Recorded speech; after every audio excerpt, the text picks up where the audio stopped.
शुभ अपराह्न। मैं हिंदी में इसलिए बात करना चाहता हूँ क्योंकि हिंदी पखवाड़ा चल रहा है 14 सितंबर से 28 सितंबर तक। हमारी राजभाषा हिंदी है, संविधान में इसका वर्णन है और उसी के सम्मान में मैं हिंदी प्रयोग करूँगा।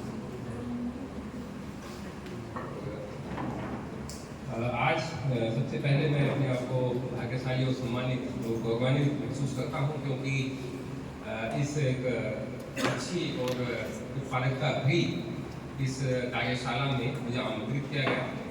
श्री दिलीप कुमार जी, प्राचार्य स्टार पब्लिक स्कूल, और उप प्राचार्य महोदया विद्या सिंह, और हमारे बड़े भाई श्री नीरज कुमार, प्राचार्य जवाहर नवोदय विद्यालय मुखला, और SBM स्कूल से आए हुए प्रतिभागी और अन्य स्कूल से आए हुए प्रतिभागी, और स्टार पब्लिक स्कूल के सभी शिक्षक शिक्षिकाएं, सभी स्टाफ, सभी को मैं इस सफल कार्यशाला के लिए बधाई देता हूं और शुभकामनाएं देता हूं। ये जो आज की कार्यशाला रही, इसमें सभी प्रतिभागियों ने अपने विवेक का प्रयोग करते हुए, अपनी रचनात्मकता का प्रयोग करते हुए जो यहाँ पर प्रस्तुति दी, वो सभी बधाई के पात्र हैं। और ये एक ऐसा शुरुआत है जिससे जितने भी इस ईस्ट जयंतिया डिस्ट्रिक्ट के स्कूल्स हैं, उनके बीच में एक अच्छी नॉलेज शेयरिंग का ये एक माध्यम है। जो ज्ञान का अर्जन है उसके बीच में हम सभी उसको जो है साझा करते हैं, और यहाँ पर जितनी भी नई नई तकनीकियों का वर्णन सभी टीचर्स ने किया है, शिक्षकों ने किया है, वो एक प्रशंसनीय है। तो सबसे पहले यहाँ पर श्री विजय कुमार मेहता जी ने गणित विषय में अपनी प्रस्तुति दी। अब बड़ी खूबसूरत ढंग से उन्होंने त्रिकोणमिति, ट्रिग्नोमेट्री इसको कहते हैं, त्रिकोणमिति का कैसा प्रयोग कर सकते हैं अपने दैनिक जीवन में, इसको कैसे इसका यूज कर सकते हैं, प्रयोग कर सकते हैं, इस पर बहुत अच्छे से वर्णन किया। और मैं भी जब पढ़ता था, मैंने गणित केवल कक्षा 10 तक पढ़ी थी, और ट्रिग्नोमेट्री मेरे हिसाब से मुझे बड़ा कॉम्प्लिकेटेड, मतलब एक कठिन विषय लगता था। अभी मैंने जब ये ट्रिग्नोमेट्री का प्रेजेंटेशन देखा तो रियली मैं कुछ चीज़ों को यहाँ आज समझ पाया जो मुझे तब समझ लेनी चाहिए थी 1997 में। तो ऐसे शिक्षक अगर हमारे स्कूल में हों, विषय को गंभीरतापूर्वक लेते हुए इसे रुचिपूर्ण बना दें, तो मेरे ख्याल से गणित विषय में छात्रों की जो रुचि है, अभिरुचि है, वो पैदा हो जाए। जो बच्चे छात्र डरते हैं गणित से, उनके अंदर भी ये रुचि उत्पन्न करने में सक्षम है। मैं आपकी प्रशंसा करता हूँ सर, बहुत अच्छे प्रेजेंटेशन आप दे रहे हैं। फिर जो विजन देवनाथ सर हैं, इन्होंने जो साबुनीकरण की प्रक्रिया है, सपोनिफिकेशन प्रोसेस है, उसके बारे में बड़े अच्छे तरीके से बच्चों को समझाया। ये अपने बच्चे ही हैं, जब सामने बैठ गए, सीखने के लिए बैठे हैं, तो अपने अंदर जब तक बच्चा नहीं बनेंगे तब तक हम सीख नहीं पाएंगे। अपने आप को विद्वान समझ बैठेंगे, हमें सबका खाता है, तो हम किसी से नहीं सीख सकते। तो जब तक हम छोटा नहीं बनेंगे तब तक किसी बड़ी चीज़ को नहीं खा सकते। तो बड़े अच्छे तरीके से उन्होंने चीज़ों को समझाया, बताया, और इस पूरे प्रोसेस को जो उन्होंने बखूबी सुंदरता के साथ यहाँ पर प्रस्तुत किया है, तो बच्चे भी इस चीज़ को समझेंगे, सीखेंगे और अपने लाइफ में इसको इन्वॉल्व करेंगे, और वो साबुन बनाने की एक नई कला उनके अंदर आ सकती है अगर हम सभी स्कूल्स इस तरह से ही चीज़ों को लेके चलें। एक्सपीरियंशियल लर्निंग, जो नई शिक्षा नीति भी कहती है कि आप क्लास में केवल थ्योरी को लेके ही डिस्कशन ना करें, उनका वर्णन ना करें, उनसे रिलेटेड, उनसे संबंधित जो भी एक्टिविटीज़ हैं उनको भी अगर बीच बीच में कराते जाए, तो बच्चों के अंदर विषय को लेके रुचि उत्पन्न होती है। वही हमारा मेन उद्देश्य है। जब तक विषय में रुचि नहीं है, इंटरेस्ट नहीं है सब्जेक्ट, बच्चा उस आपके सब्जेक्ट को पढ़ने वाला नहीं। फिर जो अमिता कासो मैडम है, इन्होंने बड़ा अच्छी तरीके से जो टेक्निक्स हैं उनके बारे में बताया, थोड़ा फिजिक्स के टॉपिक्स थे, और एक डीप नॉलेज उनके अंदर फिजिक्स को लेके है। मैंने देखा कि उनका अच्छा अनुभव उनके पास है और विषय का पूरा ज्ञान उनके अंदर है। अगर वही ज्ञान हम बच्चों तक पहुंचा पाते हैं, सफल हो पाते हैं, तो हमारी जो पढ़ाई लिखाई, हमारा जो ज्ञान है वो सार्थक होगा।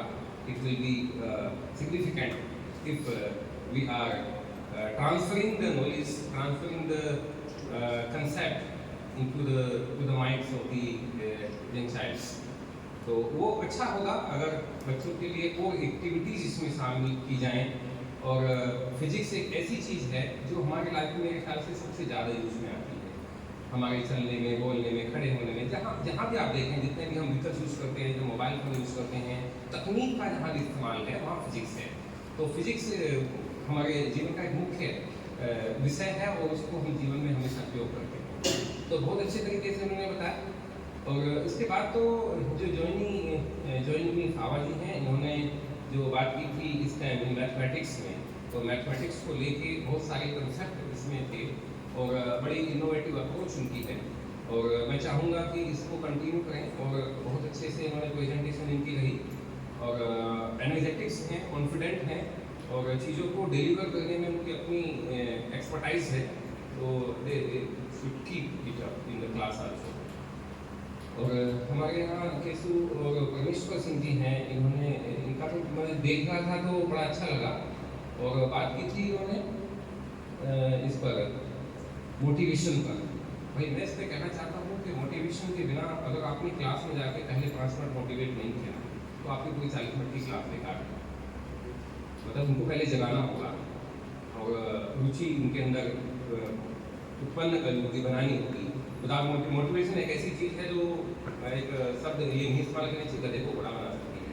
मतलब जो पढ़ना ही ना चाहे, जिसके अंदर रुचि नहीं है, बिल्कुल मन ही नहीं करता, उसको मोटिवेट करें, डेली मोटिवेट करें, थोड़ा थोड़ा मोटिवेट करें। एक दिन में नहीं होगा लेकिन होगा, एक दिन जरूर होगा। तो वो एक बहुत इम्पोर्टेंट एस्पेक्ट है क्लासरूम मैनेजमेंट का भी और हमारे स्कूल मैनेजमेंट का भी। Motivation is a important part. उन्होंने इस पर फोकस किया, बहुत अच्छी बातें बताई और मेरे ख्याल से ये यूजफुल है, हम सब लोग उसका यूज़ करें तो बड़ी अच्छी चीज़ है। साथ ही साथ कोई जो सर हैं उन्होंने बात की है तो इन क्या टॉपिक है इनका, इसमें हमने लिखा माइक्रोस्कोप का। मैं रियली इसके बाद वेरी इंटरेस्टिंग। मैंने ग्रेजुएशन की है बायोलॉजी से और ये सब चीज़ें पढ़ी हैं, लेकिन इतने माइक्रोस्कोप मैंने भी नहीं देखे जो यहाँ पर दिखाई दी। इस टाइम का मतलब ही ये है, देखिए जो ये अप्रोच है हमारी चीज़ों को लेके, जो इंटरेस्ट क्रिएट करने की अप्रोच है, ये बहुत ज़रूरी है। ये बहुत ज़रूरी है हम चीज़ों को कैसे प्रेजेंट कर रहे हैं, क्लास में हम कैसे डिलीवर कर पा रहे हैं, कैसे बच्चों को अपने से बांध कर रख पा रहे हैं। तो टीचर एक केवल थ्योरी को डिक्टेट करने वाला और किताब को डिक्टेट करना, पढ़ के देने वाला ही एक काम नहीं है। अभी NEP कह दो या LCF कह दो, न्यू करिकुलम फ्रेमवर्क, सबका अपना एक ही उद्देश्य है, आप अपने सब्जेक्ट को एनरिच करें एक्टिविटी के साथ, उसको कनेक्ट करें एक्सपीरियंशियल लर्निंग के साथ। हैंड्स ऑन एक्टिविटी क्लास के अंदर होनी चाहिए, तब जाके बच्चा उस सब्जेक्ट को नॉलेज लेगा। रटने वाली चीज़ें नहीं होनी चाहिए। जब हमें इनोवेटिव चीज़ें, कुछ नई चीज़ें बताते हैं, पानी से भी देखो लेंस बन सकता है, कैपिलरी ट्यूब का यूज़ लेंस के लिए किया जा सकता है, हमारे पास कुछ भी नहीं है, माइक्रोस्कोप नहीं है, कितने तरह के माइक्रोस्कोप होते हैं, पॉकेट माइक्रोस्कोप भी है, मैंने देखा आज। तो ये हमारे टाइम पे तो नहीं था, अभी तो आए होंगी, नई नई चीज़ें आ गई हैं, तो हमें बड़े सीखने को मिला, ऐसा नहीं। तो एक अच्छी अप्रोच है ये। और नवोदय की प्रोडक्ट नहीं, बिल्कुल नवोदय प्रोडक्ट है। देखिए बच्चा कहीं का है या टीचर भी कहीं के हैं, अगर उसकी थिंकिंग, उसका एटीट्यूड, उसकी अप्रोच सही नहीं है तो वो कहीं का भी वो सफल नहीं हो सकता। तो नवोदय के हैं ये अच्छा, मेरे लिए सुनने के लिए बड़ा अच्छा लगा और फीलिंग आती है कि हाँ अपने बच्चे कहीं हैं, नवोदय कहीं हैं और कुछ डिफरेंट कर रहे हैं, तो ये हमारे लिए एक अच्छी बात होती है। लेकिन मैं सभी को कहूँगा, सभी की अप्रोच, सभी का एटीट्यूड, सभी का अपना जो वर्क स्टाइल है वो आज के टाइम में बदलने की ज़रूरत है।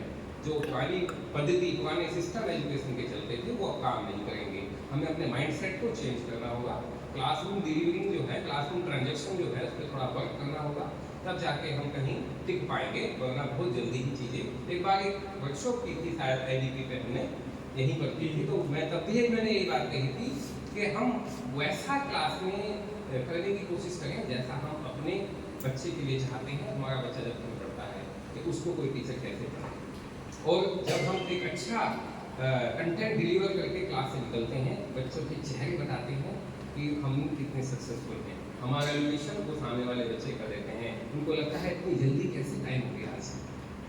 अब वो अटेंटिव है, वो आपको इंटरेस्ट लेगा है, टीचर का काम सिर्फ पढ़ाना ही नहीं है, बच्चों को एंगेज कैसे करता है, अपने सब्जेक्ट में कैसे इंटरेस्ट क्रिएट कर रहा है, इसमें कैसे कॉमेडी भी कर रहा है। अगर वो उसको बोर नहीं होने देगा लास्ट मोमेंट तक। अगर बच्चा घड़ी की तरफ नहीं देखता है तो यू आर सक्सेसफुल, आप सफल हैं अपने विषय को बनाए रखने में। क्लास के अंदर बच्चों की रुचि को, उनके ध्यान को केंद्रित करने में बहुत जरूरी चीज़ें हैं। तो एक सफल टीचर होने के लिए कुछ अलग से सब्जेक्ट नॉलेज के साथ में कुछ अलग चीज़ें भी जरूरी हैं। अगर वो हम नहीं एक्सेप्ट करते हैं, उन चीज़ों पर काम नहीं करते हैं, तो ज़्यादा बच्चों को ना मजा आएगा ना आप ही सेटिस्फाई होंगे। किसी को दिखाने के लिए नहीं, अपने अपनी अंतरात्मा है, जो अपनी सॉल है, उसको सेटिस्फाई करने के लिए करें। तब आप देखिएगा आपके आउटपुट भी अच्छे होंगे और आउटकम्स भी अच्छे आएंगे और आप भी खुश रहेंगे, बच्चे भी खुश, एडमिनिस्ट्रेशन भी खुश रहेगा, क्योंकि आपके प्रोडक्टिविटी बढ़ेगी, आपका रिजल्ट इम्प्रूव होगा, आप सेल्फ सेटिस्फाइड होंगे तो सेल्फ मोटिवेटेड भी होंगे और बच्चों को तभी मोटिवेट कर पाएंगे जब आपका मेंटल सेट सही होगा। तो सबसे पहले तो अपने माइंड सेट की बात है, हम उसको पहले प्रिपेयर करें और जब क्लास में जाते हैं उससे पहले कम से कम आधा घंटा 1 घंटा उस कंटेंट को, उस टॉपिक को जरूर देखें कि इसमें हम क्या नया एक्टिविटी कर सकते हैं, कल कैसे इसको इंटरेस्टिंग बना सकते हैं। अगर इतना काम करते हैं आपके अंदर बहुत अच्छी अच्छी डिग्रियाँ होंगी, आपके पास बहुत दुनिया भर का ज्ञान आपके पास है। लेकिन अगर क्लास में आप बच्चों को नहीं बांध पा रहे या पढ़ाने से एक दिन पहले रात में घर पे अगर कल जो हमें पढ़ाना है, कल क्लास में जो बच्चों को सिखाना है, उस पर हमने आधा घंटा 1 घंटा नहीं दिया, तो अगले दिन के जो 6 घंटे आप स्कूल में रहेंगे वो सब उतना दम हम नहीं रखेंगे, आप कॉन्फिडेंट फील नहीं होंगे। तो ज़रूरी है कि हम अपने विषय को खूब जानते हैं, उसके बारे में खूब हमें नॉलेज है, लेकिन हम उसे एक बार जरूर देखें कि हमें कल क्या कराना है, क्या इनोवेटिव तरीके से हम उसमें चेंजेस कर सकते हैं, कैसे इसको और बेहतर बनाया जा सकता है, कैसे हम उन बच्चों को भी समझा सकें जिनकी समझ में कुछ नहीं आता है, जिनको हम डफर कहते हैं क्लास में, कैसे कैसे नामों से बता रहे हैं, जिनको हम ये समझते हैं कि जो बिल्कुल लो अचीवर्स हैं, इनमें कुछ आता जाता ही नहीं है, उनको ध्यान में रखते हुए कुछ एक्टिविटी भी डिसाइड करें। तो ये बहुत अच्छा इनिशिएटिव था। और मैडम जो वीपी मैडम है, विद्यार्थी मैडम, बहुत सारी चीज़ें मैडम इंग्लिश में आपने बताई, इंग्लिश को कैसे स्टेम में, साइंस में यूज़ कर सकते हैं। लैंग्वेज तो एक ऐसी चीज़ है जो बहुत कागज कर देती है, हम पढ़ते आए हैं, बड़े बुजुर्ग कहावत देते थे, पकड़ो मत जाने दो, एक कोमा लगा दो मत के बाद फिर उसको पकड़ो मत जाने दो, तो कोमा लगाते ही लैंग्वेज से अर्थ का अनर्थ हो जाता है। साइंस हो, मैथमेटिक्स है, कंप्यूटर साइंस है, चाहे जो विषय हो, अब इस टाइम के जितने भी विषय हैं उनमें अगर लैंग्वेज पे कमांड नहीं है, लैंग्वेज को नहीं समझ पा रहा, ना तो बच्चा आपकी क्लास में क्वेश्चन पेपर को समझेगा, ना आपके जो आपका एक्सप्लेनेशन है उसको समझेगा। तो बिना लैंग्वेज के, बिना इंग्लिश के तो सारे सब्जेक्ट बेकार है। ये तो उनकी माँ इंग्लिश हर सब्जेक्ट की, तो उसके बिना तो नहीं चलेगा, नहीं तो प्लेटफॉर्म दे रखा है। तो ये बहुत जरूरी है। तो बहुत सारी चीज़ें ऐसी इनोवेटिव वे में, कैसे नए नए कंसेप्ट मैडम ने कहाँ से कलेक्ट किए हैं, इनका कलेक्शन बहुत ही शानदार था। और मैं तो चाहूँगा कि पीपीटी लेके कभी अपने इंग्लिश टीचर्स को भी दूँ भाई, थोड़ा सा इनको कराओगे, इस पर काम करोगे तो हमें कुछ फायदा मिलेगा, स्कूल में इम्प्रूवमेंट होंगे। Really I appreciate your efforts for the preparation of PowerPoint, and they will enrich the students and all the nearby schools of this district by using these PPTs and all the contents we have prepared. So मैं ये कहना चाहता हूँ कि अभी इसमें एक parts हमारा बचा था, वो हम मिस कर रहे थे। मैं ये कमेंट नहीं कह रहा, बस एक अपनी तरफ से जो ऑब्जर्वेशन, एक सजेशन है वो मैं कह रहा था कि अभी जो प्रेजेंटेशन थी, सारी प्रेजेंटेशन अच्छी है, एक राउंड जो क्वेश्चन आंसर राउंड है, 2 इंटरेक्शन है, तो वो कहीं ना कहीं मिसिंग कर गए इस तरह से। तो टाइम की कमी थी, हम ही लोग लेट थे एक्चुअली, सॉरी, तो उसकी वजह से शायद वो मिसिंग रहा। तो इसमें इंटरेक्शन में डबल साइड से होता कि जो उसके सामने से कुछ क्वेश्चन आते हैं, हो सकता है कुछ हमारा जो कलीग्स हैं, स्टाफ हैं, वो दिमाग में कुछ रखे होंगे, ये चीज़ कैसे, ये चीज़ कहाँ से आई है, कुछ चीज़ें पहली बार देखी हैं, तो क्यूरियोसिटी उनके अंदर भी होगी, तो वो चीज़ें हम कहीं ना कहीं छूट गए। खैर कोई बात नहीं, लेकिन ओवरऑल सारी चीज़ें बड़ी अच्छी थी। और ये इस टाइम की जो ट्रेंड है, आप लोग पूछ सकते हैं अभी भी मेरा तो नहीं पूछने की बात नहीं है, मैं उनकी बात कर रहा हूँ कि सामने से अगर ये पूरे इंटरेक्शन होता है तो ये बहुत अच्छा, मतलब ग्राहकों से भी अच्छा हो सकता था जी, वो बेहतर होता था। हाँ, ओवरऑल काफ़ी चीज़ें अच्छी रहीं। और क्योंकि इसमें 2 ही जो केस पेपर्स हैं उनको शायद CBSE को भेजना है, तो मार्क्स सबके अलग अलग हैं। मैंने यहाँ बनाया है, इसे क्यूमुलेटिव करके फाइनल रिजल्ट बना के भेज दिया जाएगा। तो ये जब CBSE से सिलेक्शन होकर आएगा शायद तब आप लोगों को मालूम होगा, ये सब कॉन्फिडेंस की चीज़ें हैं, पहुँच जाएंगी तो वो सब चीज़ें बताई जाएंगी। ठीक है, वो मार्क्स होगा मैं यहाँ से नहीं बता रहा। और आप सभी का बहुत बहुत धन्यवाद। हमें यहाँ बुलाने के लिए, सब चीज़ों से इंटरेक्शन होने के लिए, आप लोगों की ये जो ज्ञान हमें मिला है इसको हम कोशिश करेंगे अपने स्कूल्स में भी यूज़ करें।